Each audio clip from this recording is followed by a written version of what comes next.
ग्रामीण ऋण के स्रोत।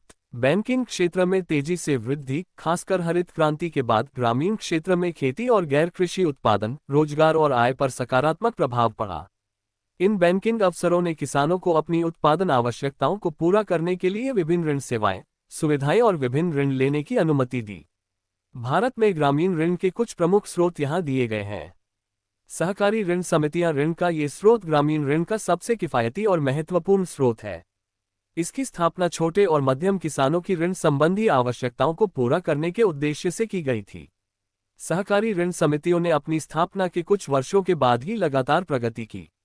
उन्होंने प्राथमिक कृषि ऋण समितियों पैक्स द्वारा जारी अल्पकालिक ऋणों के माध्यम से किसानों को महत्वपूर्ण तरीके से सहायता प्रदान करना शुरू किया, जो 1965-66 में 305 करोड़ रुपए से बढ़कर 1999-00 में 5200 करोड़ रुपए हो गया। इसी समय दिए गए ऋण 37 करोड़ रुपए से बढ़कर 2100 करोड़ रुपए हो गए।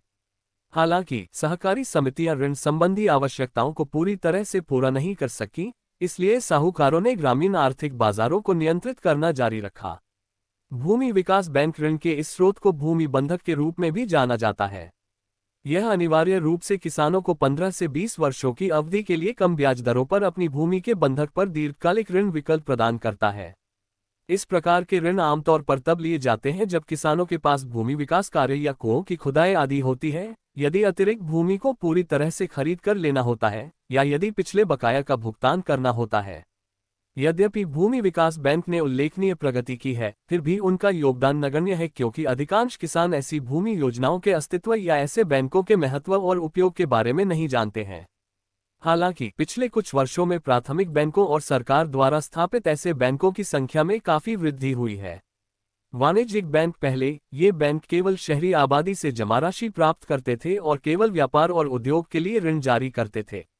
वे आमतौर पर कृषि और ग्रामीण उद्योगों की उपेक्षा करते थे, क्योंकि स्वभाव से ही कृषि एक उच्च जोखिम वाला उद्यम है। हालांकि आज ये बैंक कृषि में प्रत्यक्ष और अप्रत्यक्ष दोनों तरह का निवेश करते हैं। यहाँ प्रत्यक्ष वित्त छोटी और मध्यम अवधि के लिए जारी किया जाता है, जिससे किसान आसानी से कृषि कार्य कर सकते हैं। अप्रत्यक्ष वित्त अनाज और उर्वरक जैसी चीजों की खरीद के लिए अग्रिम के रूप में दिया जाता है। वाणिज्यिक बैंक भारतीय खाद्य निगम और राज्य खाद्य एजेंसियों को खाद्य खरीद जैसे कार्यों के लिए भी वित्त प्रदान करते हैं। ये बैंक कृषि इनपुट के भंडारण और वितरण के लिए ऋण विकल्प भी देते हैं। उन्होंने किसानों की ऋण और अतिरिक्त आवश्यकताओं की जांच करने के लिए सबसे पहले भारतीय स्टेट बैंक द्वारा शुरू की गई ग्राम गोद लेने की योजना को भी क्रियान्वित किया है। क्षेत्रीय ग्रामीण बैंक। सरकार द्वारा शुरू किए गए क्षेत्रीय ग्रामीण बैंक की स्थापना भूमिहीन श्रमिकों, छोटे और सीमांत किसानों, ग्रामीण गरीबों और कारीगरों की विशिष्ट आवश्यकताओं की जांच करने के लिए की गई थी।